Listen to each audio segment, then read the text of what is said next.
Enjoy করবে না? কিন্তু আমি তো এরকম কোনো কথা বলিনি যাতে তোমার খারাপ লাগবে, এটা তো স্বাভাবিক না? একজন ধরো সুন্দর মহিলা তোমার দিকে তাকালো, তুমি তার দিকে তাকালে, ভালো লাগলো, এটা তো স্বাভাবিক না? আমার কাছে একদমই স্বাভাবিক না, আমার ভালো লাগবে না। কি মিথ্যে কথা বলছো দাঁড়িয়ে দাঁড়িয়ে? মিথ্যে বলছি? একদম। তোমার মনে হয় আমি মিথ্যে বলছি? তুমি জানো না মিথ্যে বলি না। তাহলে তুমি মিথ্যে কথা বলছো না? বলছি না। আমি আবার সত্যি কথা বলছি। আমার দিকে যদি কোনো সুন্দর পুরুষ তাকায়, বেশ ভালো লাগবে, এনজয় করব। ও,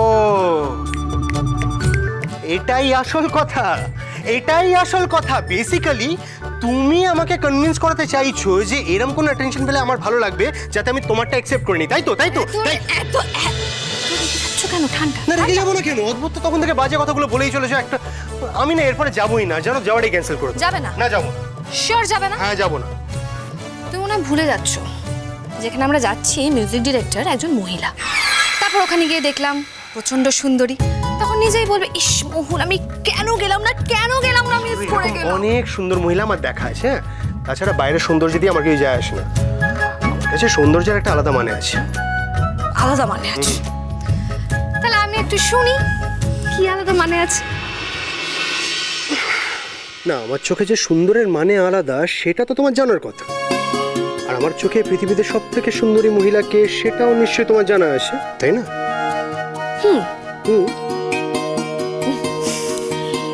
একটা কথা বলবো রোদ্দুর, আজকে তোমাকেও খুব সুন্দর লাগছে। অবশ্যই লাগছে তো। তোমার চোখে যেমন সবসময় লাগে, অন্য কারোর চোখে লাগছে না। না, আমি তো সেটা বলছি না। আমি বলছি যে আজকে তোমাকে এতটাই সুন্দর লাগছে যে ওই মহিলাও তোমায় দেখে বলবে যে বাহ কি সুন্দর। আবার একই বাজে কথা। দূর, আমার ভালো লাগছে না, ছাড়ো তো, আমি যাবোই না, সত্যিই যাবো না এবার। ঠিক আছে, ভালো কথা, তুমি না গেলে আমিও যাবো না, এটা তো জানো। তাহলে বাজে বোকাটা বন্ধ করছো না কেন? কি নেবে বলো তো? এই একটু আসবো দিদি ভাই, তোমাকে একটা দারুণ জিনিস দেখাবো, এসো এসো এসো। এই যে কেমন লাগছে বলো? বাবা সুন্দর লাগছে তো, দুজনকেই সুন্দর লাগছে জুটিতে। তোমাকে সাদা শাড়ি পরে খুব মিষ্টি লাগছে মোহুল। তবে কি এর মুখটা এরকম বাংলার পাঁচের মতো করে রেখেছে কেন? তুমিও বুঝতে পেরেছো? এতক্ষণ ধরে এই কথাটাই বলা হচ্ছিল। কি করব? তখন থেকে ওই যা শুরু করেছেন। শুরু করেছে দিনে দুপুরে? কি শুরু করেছে মোহুল? এই দিদি ভাই প্লিজ চুপ করো। আর এই দুজন মিলে এবার একই জিনিস শুরু করেছে। তখন থেকে মোহুল আমার লেগপুল করে চলেছিল, এবার তুমিও শুরু করেছো। দাও, আরে আর বলো না, এই কোথায় আমরা যাচ্ছি গান গাইতে, সেখানে নাকি একজন মহিলা মিউজিক ডিরেক্টর আসবেন, তাকে নিয়ে তখন থেকে একই কথা বলে চলেছে। মানে এমন মনে হচ্ছে যেন এই পুরো পৃথিবীতে আমি একমাত্র পুরুষ, আর এই মহিলার অন্য কোনো কাজ নেই এই কাজটা ছাড়া। কোন কাজটা ছাড়া?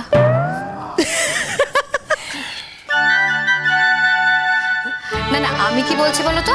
আমি বলছি যে আজকে আমরা যেখানে যাচ্ছি ওখানকার যিনি মিউজিক ডিরেক্টর উনি একজন মহিলা, আবার উনি নাকি খুব ভালো গানও করেন, বুঝতে পেরেছো?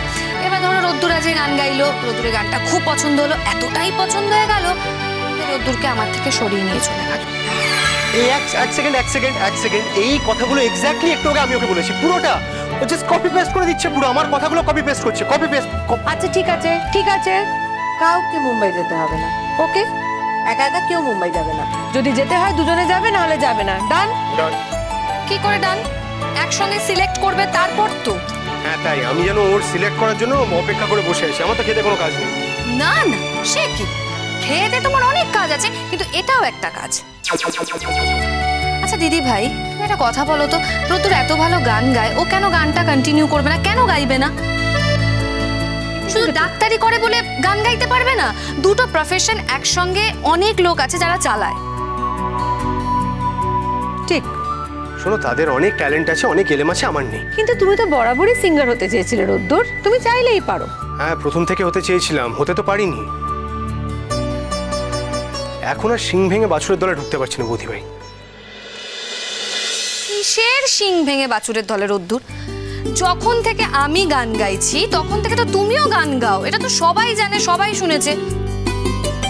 আর তুমি এত ভালো গান গাও, যতবার গান গিয়েছো সবাই তোমাকে বাহবা দিয়েছে, ভালো বলেছে। দিদি ভাই, আমি না ওকে বুঝিয়ে বুঝিয়ে পারছি না এই কথাটা। আচ্ছা, আমরা কি এখন এই একই ডিসকাশন করে যাব? না মানে টানতে টানতে তো ইলাস্টিকটা ছিঁড়ে যাবে না আবার? আরে বাবা, আমি তো রেডি হয়ে এসেছি, দুজনকে নিয়ে যাব বলে দেখতে এসেছি তোমরা দুজনে রেডি কিনা। এই দিদি ভাই, সবাই যাচ্ছে তো? হ্যাঁ সবাই যাচ্ছে।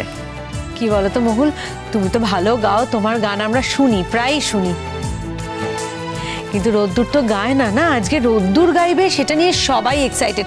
আমি তো এক্সাইটেড, অবশ্যই তোমার দাদা ভাই এক্সাইটেড, গোটা বাড়ি শুদ্ধ লোক এক্সাইটেড। বিশ্বাস করো, সবাই সাত তাড়াতাড়ি রেডি হয়ে বসে রয়েছে। রোদ্দুরের মেজাজ তো, হয়তো রেগে গিয়ে বলো তোমাদের টাইমের মধ্যে রেডি হওয়া হয়নি, যাবই না। সেই জন্য আগে ভাগে রেডি হয়ে দেখতে এলাম যে তোমরা রেডি কিনা। ও বাবা, এসে দেখি তোমরা নিজেরাই এখনো ঠিক মতো রেডি হওনি। আরে বাবা, রেডি তো, কখন থেকে রেডি হয়ে বসে আছে, বাজে কথা বলে চলেছে একের পর এক, নাহলে কখন নিচে চলে যেতাম আমরা। দেখেছো দেখেছো, ওর কিন্তু বেসিক্যালি এই কথাগুলো শুনতে খুব ভালো লাগছে। মহুল প্লিজ। হ্যাঁ আচ্ছা, কি হয়েছে কি তোমার? হ্যাঁ, এত রিঅ্যাক্ট করছো কেন, রেগে যাচ্ছ কেন? এই যে শোনো, তুমি যদি ডিসাইড করে থাকো যাবে, তাহলে চলো, লেট করো না, চলো। দেখেছো, এখন নাকি আমি লেট করছি, কেমন তাড়া দিচ্ছে দেখো। হ্যাঁ তারা দিচ্ছি, কিন্তু আমার জন্য না, তোমার জন্য, যাতে তুমি ঠিক টাইমে পৌঁছতে পারো, গিয়ে গানটা গাইতে পারো। এই যে কি ভদ্রমহিলা আসছেন, মিউজিক ডিরেক্টর, ওনার যাতে তোমার গানটা শুনে গানটা পছন্দ হয়, তারপরে তোমার গান শুনে হয়তো ওরা তোমাকে নিয়ে কাজ করতে চাইবে, সেটাই আমার টার্গেট। কিন্তু আমার টার্গেটটা আলাদা। কি শুনি? আমার টার্গেট তুমি।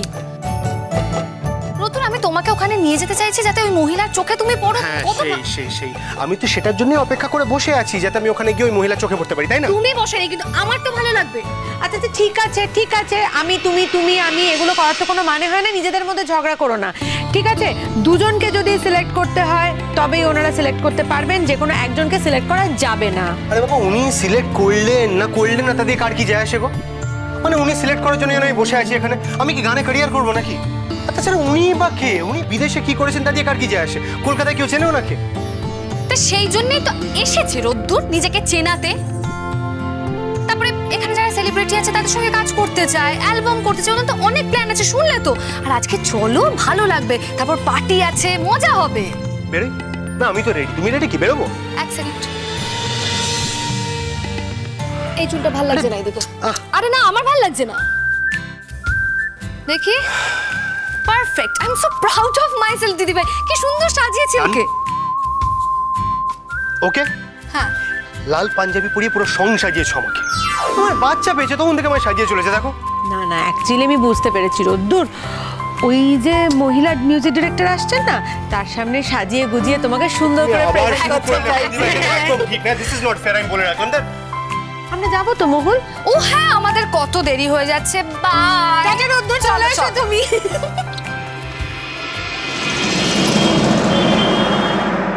নমস্কার। আপনারা সকলে যারা এসেছেন তাদের সকলকে স্বাগত। আপনারা যে আমাদের অনুরোধ রেখে এখানে সবাই উপস্থিত হয়েছেন তার জন্য আমরা কৃতজ্ঞ। আপনারা জানেন মেঘনা বসুও সঙ্গীতের ছাত্রী এবং তিনি বিদেশে সঙ্গীত নিয়ে লেখাপড়া করেছেন। তিনি সামান্য কিছু ডিরেকশনের কাজও করেছেন, কিন্তু একই সঙ্গে তিনি একজন ভালো সিঙ্গারও বটে। তিনি মুম্বাইতে জন্মেছেন, মুম্বাইতে বড়ও হয়েছেন, তারপরে নিউ ইয়র্কে চলে গেছেন, সেখানে মিউজিক কলেজে তার লেখাপড়া শেষ করেন। সম্প্রতি উনি দেশে ফিরে এসেছেন এবং এই গানের কারণে উনি দেশে বিভিন্ন প্রান্তে ঘুরে বেড়াচ্ছেন। তার কথায় গানের নানা মণিমুক্ত ছড়িয়ে ছিটিয়ে রয়েছে আমাদের এই দেশে। তিনি সেই মণিমুক্ত সংগ্রহ করেন এবং ভারতবর্ষের নানা জায়গায় সিঙ্গারদের গান শুনে বেড়ান। যাদের গান পছন্দ হয়েছে তাদের একটি তালিকাও উনি তৈরি করেছেন। তাদের নিয়ে তার নানা রকম পরিকল্পনা আছে। এখন তিনি বাংলায় এসেছেন বাংলার মেধার সন্ধানে, এবং যারা উৎসাহিত হবেন তাদের নিয়েই ভাববেন। মেঘনা বসুর বাকি কথা মেঘনা বসু নিজেই বলবেন। আমরা তাকে ডাকছি, তিনি আপনাদের স্বাগত জানাবেন, তার কথা বলবেন, তারপরে আমরা গান শুনব।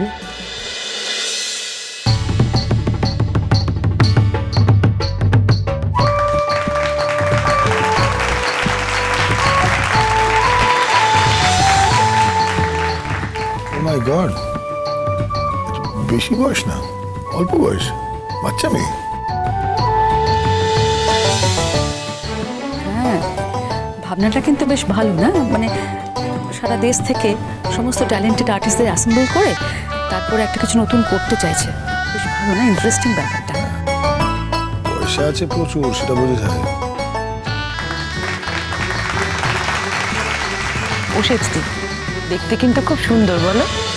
হ্যাঁ, বেশ মিষ্টি দেখতে কিন্তু, না? আগো এ তো বেশ দেখতে। বাড়ি গিয়ে তো রোদ্দুরকে খেপিয়ে শেষ করে ফেলবো। তুমি কি আর খেপাবে? তুমি জানো আসার আগে কি হয়েছে? আসার আগে মহুল রোদ্দুরে লেকফুল করে শেষ করে দিয়েছে। বলেছে আমি এত সুন্দর করে ওকে সাজিয়ে গুছিয়ে নিয়ে যাচ্ছি কেন জানো দিদি ভাই?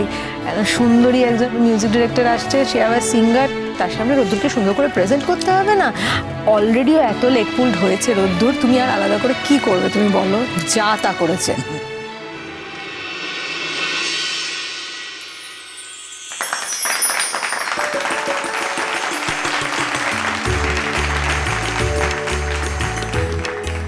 শোনো,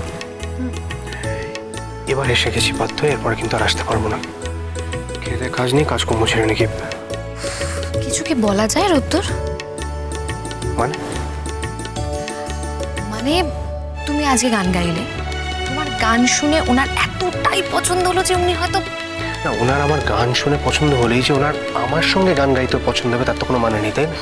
প্রথম থেকে কেন এত ডিফেন্সিভ হয়ে যাচ্ছ বলো তো? আমি তো সেটাই বুঝছি না। হতেই পারে, দেখো আমাকে একটা কথা বলো, পছন্দ না হওয়ার কি আছে? কি আছে? উনি তো এখানে একটা ভালো কাজ করতে এসেছেন গান নিয়ে, তাই জন্য তো আমরা এখানে এসেছি। আর তুমি বলছো কিন্তু তুমি সাপোর্ট করবে? আমি সাপোর্ট করতে পারবো না, কারণ আমার নিজস্ব একটা প্রফেশন আছে, আমি সিঙ্গার নই। আর আমার প্রফেশনে আমি ব্যস্ত। কি রে বাবা, সব ছেড়ে ছোট ওনার পেছন পেছন আমি ঘুরতে যাবোই বা কেন? না না, আমি তো মানছি, তুমি কেন ঘুরতে যাবে ওনার পেছন পেছন? কিন্তু তার মানে যে উনিও তোমার পেছন পেছন ঘুরবেন না সেটাও তো। তুমি ওই বাজে কথাটা কন্টিনিউ করলে আমি কিন্তু বাড়ি চলে যাবো এখান থেকে। ভূত এত রিঅ্যাক্ট করছো কেন? কি যা করছি রোদ্দুর, মজা আমার করছি। ভালো লাগছে না এই সকাল থেকে একই টপিকে ডিসকাশন, একই টপিক, আমার ভালো লাগছে না। হ্যালো এভরিওয়ান, নমস্কার। এখানে আজকে যারা যারা পার্টিসিপেট করেছে তাদের সবাইকে আমার আন্তরিক অভিনন্দন। আর তাদের বাড়ি থেকে যারা যারা এসছেন তাদের সবাইকে আমার কৃতজ্ঞতা। আজকের দিনে আপনারা সবাই এখানে এসছেন, আমাকে সাপোর্ট করেছেন, তার জন্য আমি সত্যি ভীষণ কৃতজ্ঞ। আমি আর খুব বেশি কথা আজকে বলবো না, কারণ আমার অর্গানাইজাররা অলরেডি আপনাদেরকে সবটাই বলে দিয়েছে। Thank you so much. এনারা আমাকে অনেক হেল্প করেছেন, আমাকে সঠিক পথ দেখিয়েছেন। বাংলায় এত ভালো গান যারা, তাদের কাছে গিয়ে রাজি করিয়েছেন আমার কাছে আসার জন্য। আর আরও একবার আমার পার্টিসিপেন্টদের থ্যাংক ইউ সো মাচ। আমি গান নিয়ে একটা ভালো কাজ করার চেষ্টা করছি এটা জেনে আমার কাছে আসার জন্য, আমার পাশে দাঁড়ানোর জন্য। আমি জানি না, হয়তো আপনাদের আমাকে দরকার নেই, কিন্তু সত্যি কথা বলতে আমার আপনাদের সবাইকে খুব দরকার।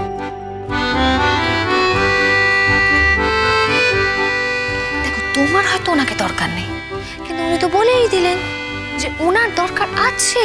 সেটা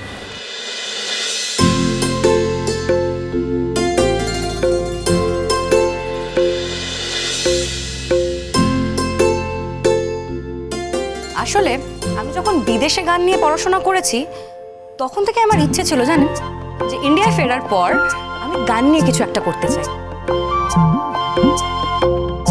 মানে যেমন ধরুন, বিদেশের কিছু সুর, এদেশের কিছু সুর নিয়ে নতুন কিছু ক্রিয়েট করতে চাই। আর সেই জন্যই আমার এখানে আসা, আজকে আপনাদের সবাইকে ডাকা। আসলে কি জানেন তো, অনেক এরকম পুরনো গান রয়েছে যেগুলো জাস্ট হারিয়ে যাচ্ছে। আমি চাই সেগুলো আপনাদের মধ্যে দিয়ে আবার খুঁজে বার করার, আর তাই আমার এই প্রচেষ্টা।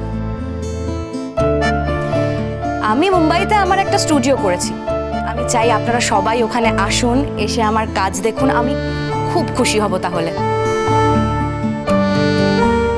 আসলে আমি এখনো নিজেই ঠিক করে উঠতে পারিনি যে আমি ডিরেকশন নিয়ে থাকবো নাকি আমি নিজে গান গাইব। আমি যখন গান শিখতাম তখন বিভিন্ন যন্ত্র, বিভিন্ন সুর আমাকে অদ্ভুতভাবে নাড়া দেয়। আর তারপর ডিরেকশন নিয়ে আমার পড়াশোনা শুরু। তবে আমি একটা জিনিস তো ঠিক করেছি, গান তো আমি গাইবই, কিন্তু সেটা একা নয়, সেটা গাইবো আপনাদের সবাইকে নিয়ে। আর তাই আমি নিজের একটা ট্রুপ ক্রিয়েট করতে চাই, যেখানে আমার ট্রুপের লোকজন পৃথিবীর বিভিন্ন জায়গায় গিয়ে গান গাইবে আর গানের মাধ্যমে তাদের গল্প বলবে। তাই জন্যই আজকে আপনাদের সবাইকে এখানে ডাকা। থ্যাংক ইউ সো মাচ, আপনারা এখানে এসছেন, আমার পাশে দাঁড়িয়েছেন। ভবিষ্যতে আরো ভালো কাজ করতে হবে, আর তাই জন্য আপনাদের পাশে থাকতে হবে। আর আমি সময় নষ্ট করব না কথা বলে, আমরা সরাসরি গানে চলে যাব। Thank you so much.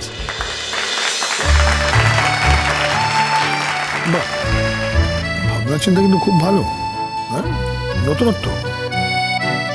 বললাম না, বেশ নতুন করে কিছু একটা ভাবছে, কিছু একটা ট্রাভেলগ, হ্যাঁ, ওই মিউজিক ট্রাভেলগ। আমার কি মনে হয় জানো, ওর ট্রুপে কিন্তু কোনো মেল সিঙ্গার নেই, বুঝতে পেরেছো? আমার মনে হয় মেনলি বোধহয় মেল সিঙ্গার সার্চ করতে এখানে এসেছে, এই প্রোগ্রামটা অর্গানাইজ করেছে মনে হয়। যদি রোদ্দুরকে সিলেক্ট করে না, তাহলে খুব ভালো হয়। কেন বলো তো? রোদ্দুরের ছোটবেলা থেকে খুব গানের ইচ্ছে ছিল। হ্যাঁ, ও আবার ডাক্তার হিসেবে গান গাইবে, কি করে পারবে? আচ্ছা শ্বেতা, এরকমও তো হতে পারে রোদ্দুর গানে খুব নাম করলো, ডাক্তারিটা ওর আর পেশা হিসেবে থাকলোই না। না মানে ডাক্তারি যখন পড়াশোনা করেছে, ডাক্তার যখন হয়েছে, ডাক্তারি তো করবেই, কিন্তু প্রফেশন হিসেবে নাই বা রইলো, তাই না? দেখা যাক না কি হয়। রোদ্দুর তো সত্যি তো কোনো দিন তো মানে গানটা শিখে তো গান গায় না, ভালোবেসে গায়। আর যে বেসিক যে গ্রামারটা, সেটাও তো খুব একটা জানে না। না, এখানে যারা আছে, যারা পার্টিসিপেন্টস, তারা প্রত্যেকে তো এই ব্যাপারে এক্সপার্ট। দেখা যাক। দেখো, দেখবো তো বটেই, তবে একটা জিনিস আমি শিওর, আমাদের রোদ্দুর কিন্তু মন থেকে গানটা গায়, হৃদয় থেকে গানটা গায়। অনেক সময় দেখবে তার সামনে অনেক অনেক গ্রামার ফেল করে যায়, মন থেকে গাওয়াটা খুব ইম্পর্টেন্ট, তাই না? অবশ্য ঠিক, একদমই ঠিক বলেছো। কি সুন্দর ভাবনা বলো তো, এইটুকু একটা মেয়ে কি সুন্দর ভেবেছে। খুব ভালো ভেবেছে, তবে এটাই তো ভাবার বয়স, এখন যদি না ভাবে আর কবে ভাববে বলো? না এলে মিস করতাম বর্ষণ। অবশ্যই। এখন যারা মঞ্চে গান গাইতে আসবেন তাদেরকে আমরা একে একে ডেকে নেব। প্রথমজন হচ্ছেন শাশ্বতী ঘোষ।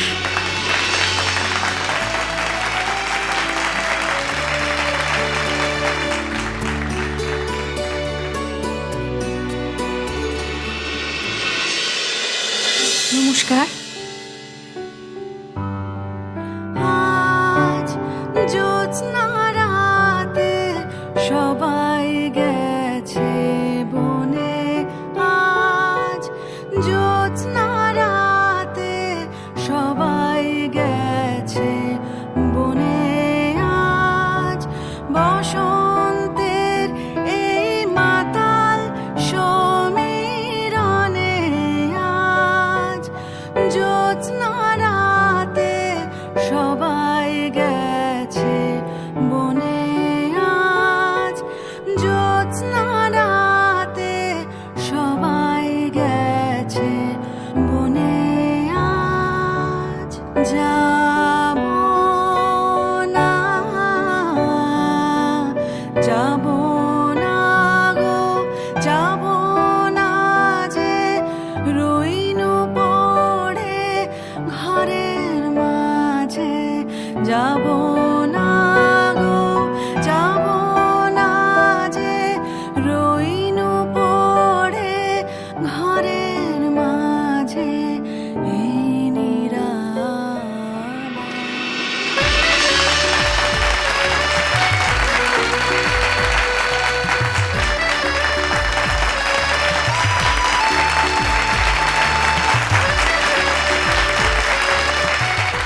এবার আমরা ডেকে নেব জয়ন্ত ঘোষকে।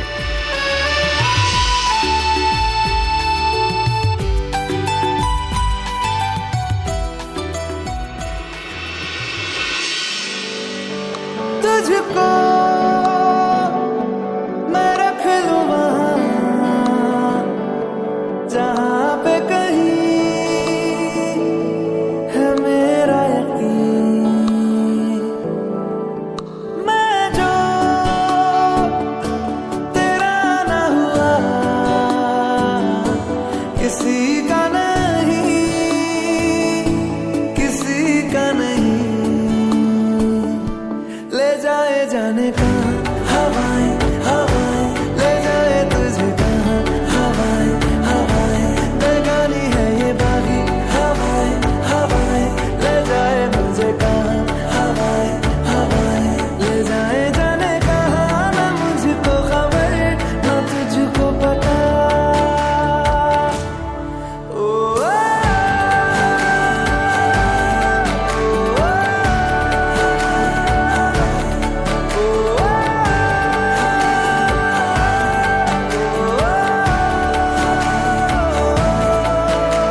প্রফেশনালি গানটা গাইবো।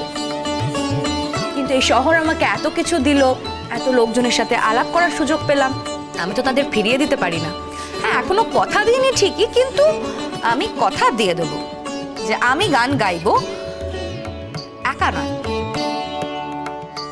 মিস্টার অয়নদীপ ঘোষ, আপনি কি গাইবেন আমার সাথে?